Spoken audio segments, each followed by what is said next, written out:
അനങ്ങി നടക്കണ്ട ഷിൻചാനെ. അയ്യോ ഫ്രാങ്ക്ലിൻ അണ്ണാ, ഞാൻ തളർന്ന് ഒരു കാറ് കിട്ടിയിരുന്നെങ്കിൽ നന്നായിരുന്നേ. നടക്കാൻ വയ്യേ. ദേടാ ഷിൻചാനെ, ഈ മഞ്ഞ വണ്ടി നോക്കടാ, ലംബോർഗിനിയാടാ. നല്ല കിടിലം മഞ്ഞ കളർ ലംബോർഗിനി. എന്റെ ഫ്രാങ്ക്ലിൻ അണ്ണാ, ആ വണ്ടിയുടെ നമ്പർ പ്ലേറ്റ് നോക്കി. 369 നമ്മുടെ മമ്മൂക്കയുടെ വണ്ടിയാണ്. നമ്മുടെ മമ്മൂക്കയും ദുൽഖറിന്റെ വണ്ടിയല്ലടാ 369. എന്റെ ഫ്രാങ്ക്ലിൻ ബൈ, നമ്മളൊന്നും നോക്കാൻ ഈ വണ്ടി നമുക്ക് പൊക്കിടാം. എന്താണ് ഷിൻചാനെ പറഞ്ഞത്? ഇതൊക്കെ അടിച്ചോണ്ട് പോയിക്കഴിഞ്ഞാൽ നമ്മുടെ പരിപാടി തീർന്നു. നമ്മളെ പോലീസ് പിടിക്കൂടാ. ഒന്നും സംഭവിക്കില്ല ഫ്രാങ്ക്ലിൻ ബൈ. നമുക്ക് ഇവിടെ ആരെങ്കിലും എന്താന്ന് നോക്കാം ആദ്യം. അവിടെ ആരും ഇല്ലാന്നാണെങ്കിൽ നമുക്ക് എടുത്തുള്ള കളർ മാറ്റി നമ്മുടെ കാര്യം കൊണ്ടിടാം. എന്നാ നീ അവിടെ ഞാൻ പോയി നൈസായിട്ട് ഉണ്ടാന്ന് നോക്കട്ടെ.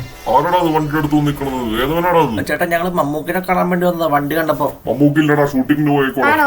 ഓക്കെ ഓക്കെ കേട്ടാ ഫ്രാങ്ക്ലിൻ ബൈ. പുള്ളി അവിടെ നിന്ന് പോണില്ലല്ലോ, നമ്മളെ തന്നെ നോക്കിക്കൊണ്ടിരിക്കണം. ഷിൻചാനെ, ഇനിയിപ്പോ ഒന്നും നോക്കാനില്ല. നേരെ ചാടിയാൻ വണ്ടി എടുക്കും. നീ വണ്ടി ചാടിക്കരുത്, നമ്മളോടൊന്ന് പോകും. നോക്കല്ലേ? ഡീലാണ്. വാ ഫ്രാങ്ക്ലിൻ ഒന്നും നോക്കണ്ട. ഷിൻചാനെ, പണി പാളി തോന്നണ്ടാ. വണ്ടി നിർത്തണ കള്ളന്മാരെ, നിർത്തണ വണ്ടി. എല്ലാവരും ഈ ചാനൽ സബ്സ്ക്രൈബ് ചെയ്ത് ഞങ്ങളെ പോലീസ് പിടിക്കാൻ രക്ഷിക്കണേ പ്ലീസ്.